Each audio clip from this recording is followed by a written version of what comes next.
been talking about that for about 2 years now or more.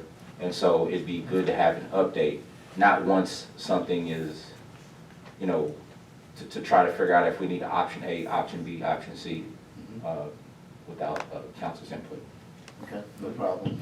The, keep in mind, as I mentioned, the study, the water capacity study, that would possibly wind up at council, but it wouldn't affect our budget because that's a potential Economic Development Corporation 4B payment, so it would have nothing to do with council budget. But as I said, I had that meeting last week, and as I'm required to do, keep council informed on that. We have nothing in writing, but everything that you see here, basically, we're discussing the need to do one, and as one comes back, as I said, of course, I'll bring it to council for discussion and or potential approval. Councilman Wallace. Yes, first thing, thank you for the report. I just had a question on the last bullet point. It said interim police chief appointment by mayor. Is that in reference to our discussions in past meetings, or is that something new? Actually, it's something that I found in the record that goes back to 2017, and it references the city employee personnel manual as well as city ordinances.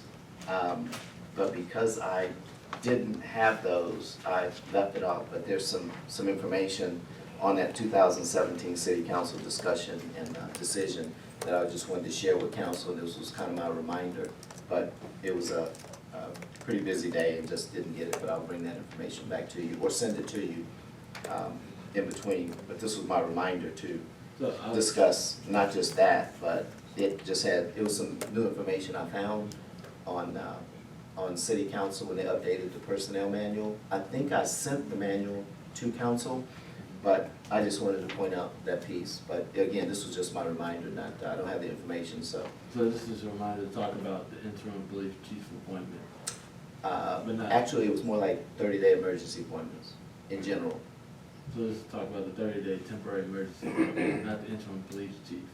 Yeah, this was just my reminder. Like I said, I wrote ordinances behind it, but I'll get you that information. But it's not to discuss today, that's why. So we don't have an interim police chief right now, right? No. Mr. Mayor, Councilman. you in your report, you gave some information. You went into detail about the K-9 clarification or certification. I would have loved these things to be agenda items, but again, I don't know why they weren't. It is. It's on the agenda. We'll talk about it. Yes, sir. The same thing with the intro police. No, but that's Well, they would give us that information. All right, thank you. Item 8, discuss, consider, and possible action on amendment on November 24, 2015 agreement with Bureau Veritas to add specific building official duties and related fees for a period of 60 days. Council, I think you have something you want to share with us, or it's just what we have in the packet? So it should be in your packet. It's the original agreement that you had, and the last time this was brought before you, you wanted specifically for the 60 days to be included in it. So yes, if you look at the very second paragraph, it just limits this to the 60-day period of time per council request. Council Jones? Mr. Mayor, Yes, sir. I'd like to say great job. Thank you for the diligence of working on this. Now that as we heard today, the complaints about housing and different things of that such, we have someone going behind and making sure that helping our office and bring our office up to training that comes in and help the city be able to move forward to make sure that we're providing adequate housing to our students, but not only to our students, our citizens. So thank you for bringing this back to us, and look forward to the reports that they bring to not only us, but the citizens within the next couple of months. So I move that we pass item agenda number 8. Second. It's been properly moved and seconded that council pass the amendment to November 24, 2015 agreement with Bureau Veritas to add specific building official duties and related fees for a period of 60 days. You've heard the motion, ready for the I question? have unwrittenness. Councilman Rowland. Two things. One, JJ, the same money that we allocated before, do we still have that allocated for these 2 months? And the second question is, after the 60 days, is this gonna automatically come back for a conversation? Or what's our plan of action? Because usually when we do these things, we kinda, it disappears and things keep going. So I would like to get two answers, one from JJ and one from either attorney or the mayor on the second question. Mr. Johnson, I think that was a 10,000 piece that you shifted, it's still there, right? Still there. Okay, so that's still there.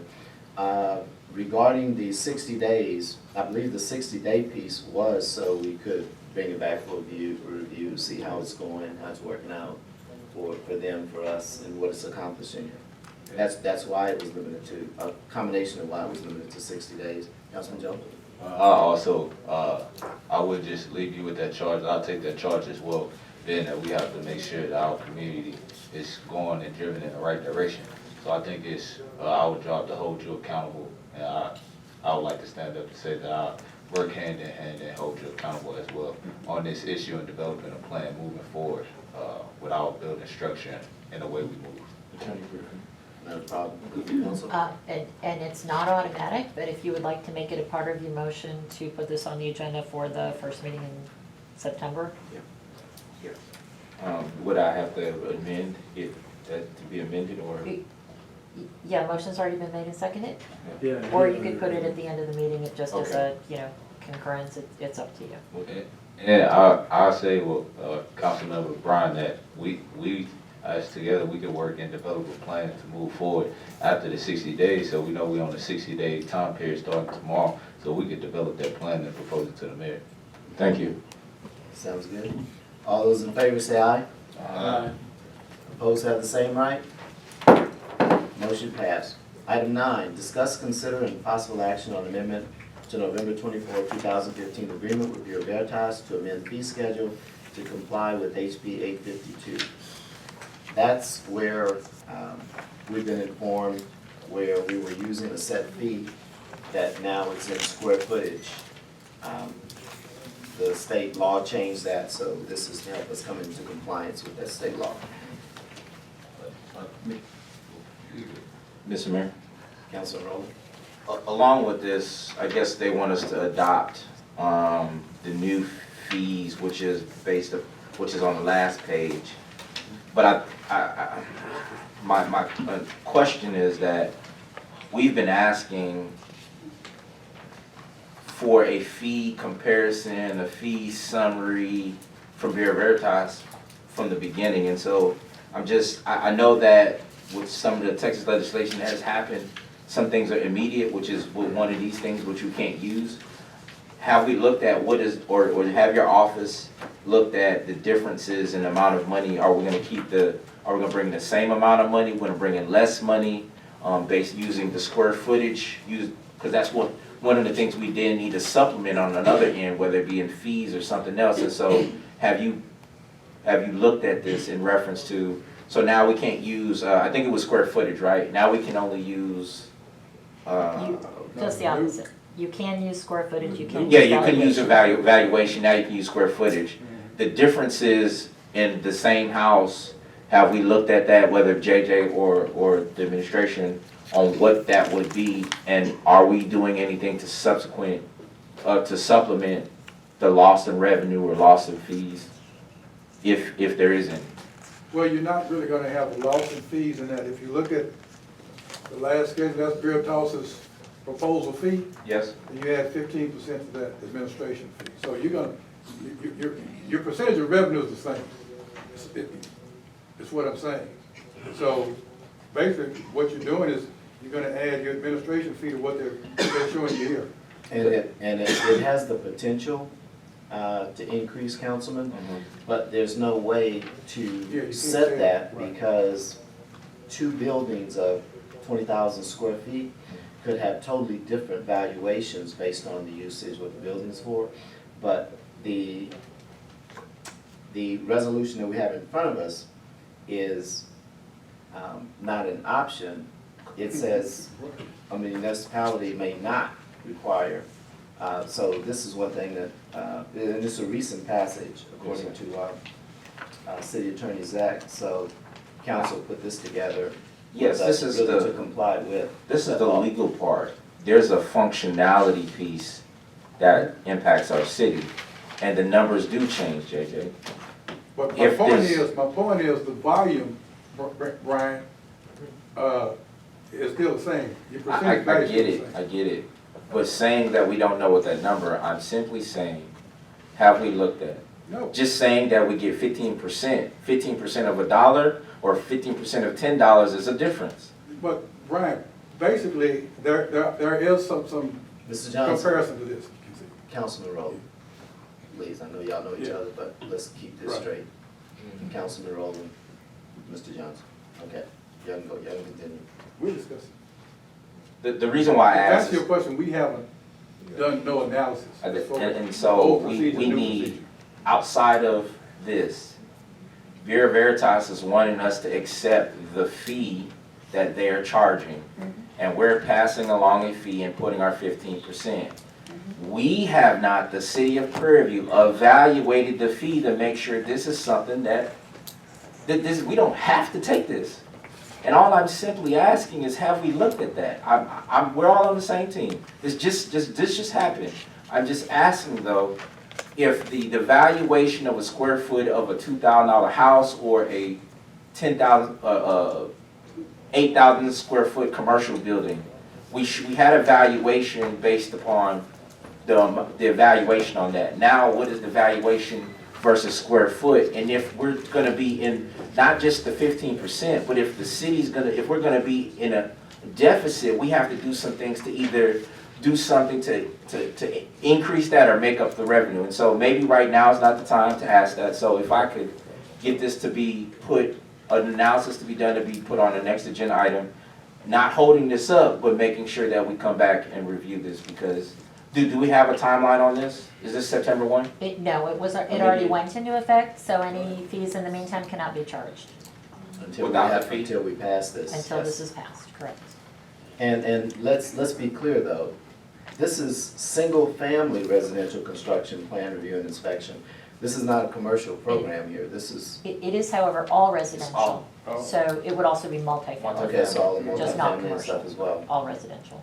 This is one of the things they talked about at the TML Right, so unless and until council passes this, everything in the city goes to a halt. I got a question. Go ahead. Councilmember Brian is, I would say that when it comes to business, some people would disagree, but you perhaps knows what you're talking about.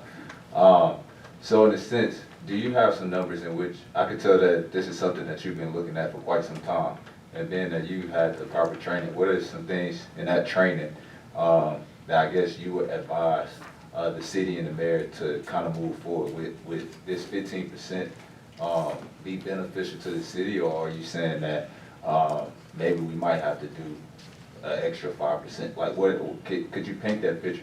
The picture that I'm trying to paint is this 15% is not something that we have to do. We can do 17%. Well, yeah, you can do We could do 20%. What I'm trying to paint the picture is, this was our opportunity to reevaluate the contract. They're coming in for the fees. Now, the state required this, so we have to do this.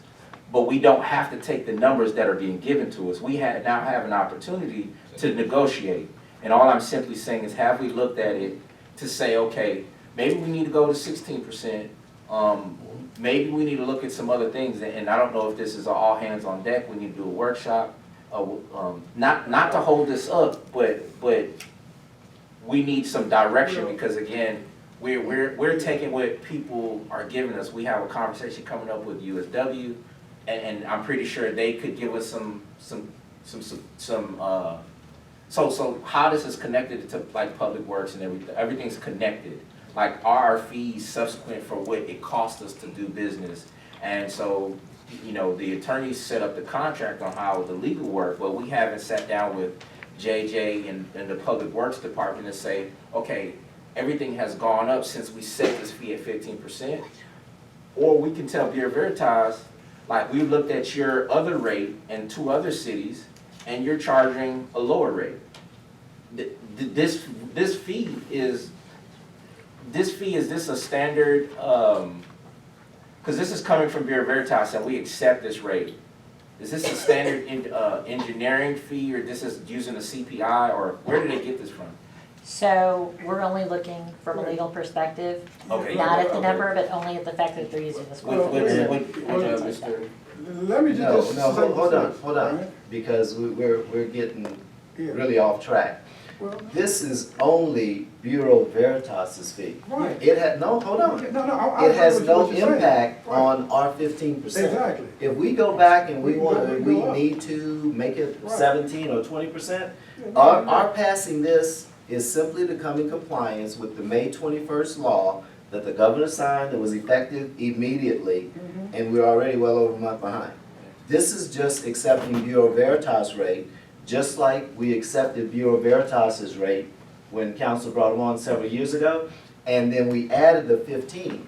This does not negate us taking a look at Absolutely, right. if it needs to be, but this is just to come into compliance. Had nothing to do with our fees. We're not on here at all. Well, Yeah. That's correct, well, that's correct. JJ, I'm pretty sure it comes up in new business for you to provide us with a report, to see, because I know some people, I heard at least, that our fees are some of the lowest fees, so just making sure that we are able Oh, yeah, to. most definitely, and that piggybacks on what you said. What you have here is just, that's what the mayor said. This is just Veritas's fee to the city. Yes. Now, we will We got an come up additional with fee. our final fee to the customer. Yes. And it could be, we would do whatever's equitable for the city. All right, thank you. That's good. All right. And let's be clear though, this is not Bureau Veritas's fee to the city. You're right. This is what we charge developers who come in for permits. Yeah, for their. The city pays none of this. We add our 15% admin fee for handling. Whatever it is. But this is just the fees that would be passed through, cost on, just like they are now. I'm glad you mentioned that, Mr. Mayor. That is the reason why I brought this up.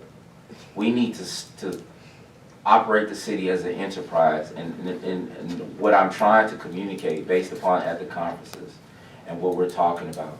The city has an opportunity to strengthen its public works. We don't have enough people already.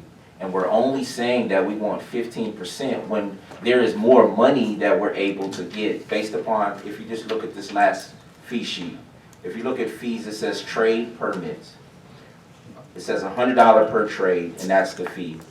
This is what Bureau Veritas wants us to accept and be our fee. Is this with the 15% on top, No, or? no, no. This is just what Bureau Veritas is, what the city pays to Bureau Veritas. We can tack on. Right, but what I'm saying is we have, absolutely, I'm following you, but JJ, Mr. Johnson, what I'm saying is like for $100, that's a low fee. In many cities, it's $150, $200. And I'm saying, right now, we should have had this document, our document, the city of Prairie's document, that says that Bureau Veritas charges us $100 for this, and it's gonna be $125 or $150 for that. And I'm simply saying, because of what the mayor said, here's our opportunity for us to get the adequate staff he needs to be able to execute in public works like we should be. 15% doesn't pay for the staff that we have in the front. That's all I'm simply saying. Councilman Wallace is next. Take another advice. You make valid points, Councilman Rowland, but that's for another agenda item to speak about, because we're passing this. I mean, like I said, we could talk about that, and I think that's very valid, so just make sure you mention that new business so we can have a full conversation about that. So with that, I move that we approve of the amendment to the November 24, 2015 agreement with Bureau Veritas to amend the fee schedule to comply with HB 852. It's been properly moved and seconded that council approve the amendment to November 24, 2015 agreement with Bureau Veritas to amend the fee schedule to comply with House Bill HB 852. You've heard the motion, ready for the I questions? have a question. Councilman Rowland. In the fee schedule, the 15% we're talking about, if we're adopting this fee, our 15% is the 15% already included, or are we going to have additional sheet that we give to people? We'll have an additional sheet. It's as has been, since we've had Bureau Veritas, has always been a 15% add-on, and we kept that same number, but once we pass this to reevaluate it, Right, not a we'll problem. reevaluate it. We'll have another sheet. And so you'll help with that sheet? Yeah, right. And so what you're passing tonight is only between Bureau Veritas and the city. Yes. 15% and the pass-through and all that is under a separate ordinance. Right. or Okay. fee Which we'll schedule. talk about in the future. All right, call for the question. All those in favor say aye. Aye. Opposed have the same right. Let the record show it was unanimous. Item 10, discuss and take action on mayor appointments for Board of Adjustments and schedule meeting. I was speaking with the city attorney, we're trying to discuss and confirm where or how close to the city, as with the Economic Development Corporation and other things. So we're putting together that list, so we can skip that item for tonight. Again, this was preparatory but not prepared, so Mr. I'll Mayor, look to carry this over to a subsequent meeting as well. have you, Yes. citizens, all citizens can put out the application, or have you identified the process to get on this committee? Same process with all of ours, folks can get them online or in front, but just double checking to make sure what are the qualifications on this. I don't know if it shifts a little bit from some of the normal qualifications. Some you can live within 15 miles of the city limits, and some you have to live within the city. So we just haven't identified it on this, but we're getting closer, and I hope to bring that back to the next meeting. Item 11, discuss and take action on the documentation of Officer Mosley is certified to handle K-9 unit. Councilman Wallace. So this agenda item and agenda item 12 stemmed off of our meeting, was it last week? Yeah, last week. I was just talking about some of the policies and procedures in regards to the police department. So one of the concerns was before when Chief Solomon was here, it was Officer Phillips that handled the K-9. But since then it's recently changed, where Officer Mosley is handling the K-9. So we wanted to have a discussion on whether that was the best decision and about the K-9 in itself, because from a conversation I've had with other officers, typically whenever there's a K-9 unit, the officer would train with the K-9. And it was several months in which there was a training, so that there was good collaboration between the K-9 unit and the police officer. In this case, Officer Mosley, I'm assuming, didn't train with the K-9. Am I correct on that one? No, you're not. It was, We actually got the K-9 from Officer Mosley. It was his dog before he came to the city. So he's more than trained with him, and he's raised him. but I think the thing is here, that is, Councilmember Wallace, you're correct, but not correct, and the mayor is too. We got the dog from Officer Mosley, but he went through a training with Officer Phillips, through the purview training, so that way Officer Phillips has the K-9 certification, and now the dog is back with Officer Mosley. So it was his dog, so I'm assuming that he has training with him before, but just as far as the city-wise, it was Officer Phillips. And also another thing is, within the email, we're just making sure we have our I's dotted and T's crossed. Officer, my question first would be, if something happened with the dog in Officer Mosley's hand before he was registered, or before we had the meeting, because it wasn't changed on file until July 3rd, would the city have been liable for that? I'm not aware of this officer at all. I wasn't made aware of this agenda item until it was put on there at the end of day Friday. I have no idea what you're talking about. I So, saw the email I do- as you did, but I don't know anything about this officer.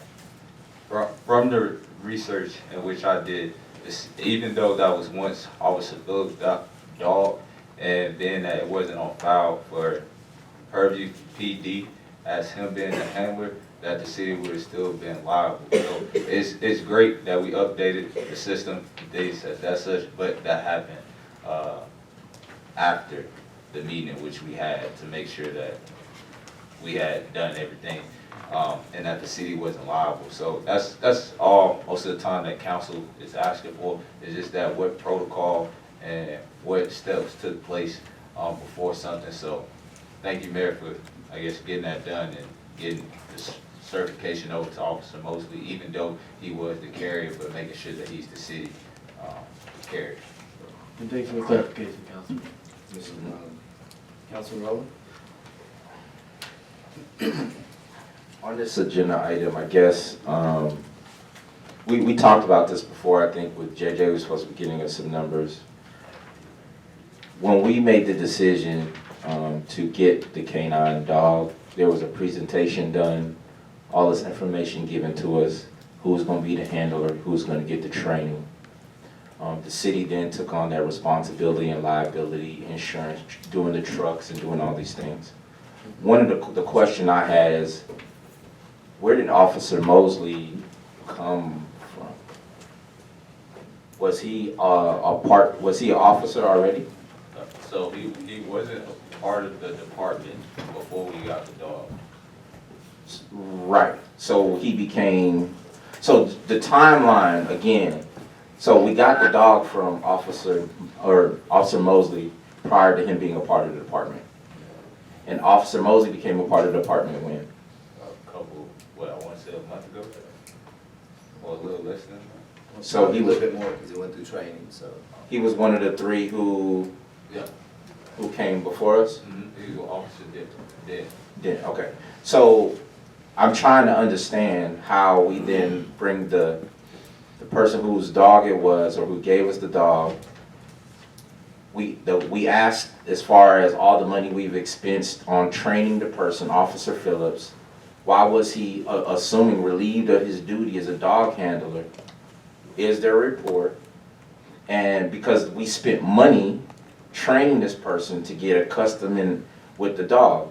The second question is that we talked about whether we needed a dog. No other, what is this? How do you call it? No other municipality jurisdiction. Home rule? What- No other, I forget, it's like a police term. No other police force. So the university, Waller County, they can request a dog for service. And we've asked to receive the reports for our dog being requested. Like, what other jurisdiction, whether it be the campus, they get a police dog. Campus Prairie University, they don't use the city of Prairie View's police dog. That was one of the things that was told to us on why we got the dog. Because this dog was supposed to collect. So, you know, when the dog makes the bus or stops or does whatever it does, there's whatever he finds and all this stuff, stuff goes back to the city. I'm not a police officer, so this is just what was told to us. And we sat up here about 3 weeks ago and asked for a report on the call outs for the dog, because the expenses on what we were told for the dog, because it was free, that the expenses have now, there's been subsequent expenses. And so we're supposed to, just, those are two of the questions that I have. Is Officer Mosley here? Yeah, I requested him. He's on his way. I'm sorry. And JJ, could you give us numbers, if those numbers have went up since, I think we asked one about 3 weeks ago? No, they're the same on your May report. They the same? Yeah. All right. Those about 4,000, right? We can look at it.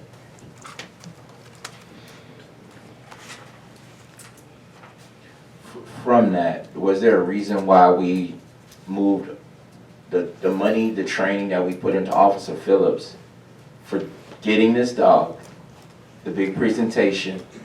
Is there a reason why another officer, he was relieved of handling the dog, and we now have a new officer who was given this task, who then council was like, well, why would this person who is not even on our rolls as being the dog handler, which means if something happened prior to the communication you just gave us with them now noting Officer Mosley as this person, would the city have been liable? I think that was the question of Councilman Jones.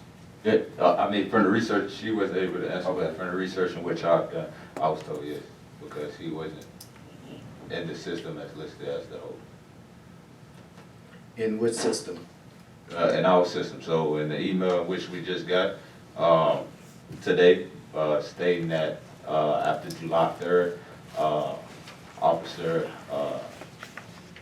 Ross had sent it off and got the system. The handler changed from Officer Phillips to Officer Ross. That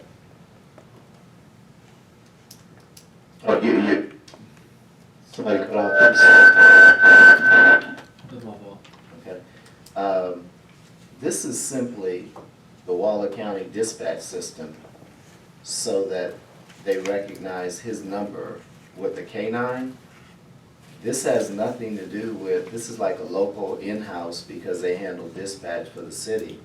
So there's no regulatory requirements that he be listed in this system. This is just so, okay, now we know you've got a K-9 unit, so when we need one, you know, we request you or we recognize you with, but this is not a regulatory thing here. From what I was told, that anytime you have a dog, that dog is attached to the officer.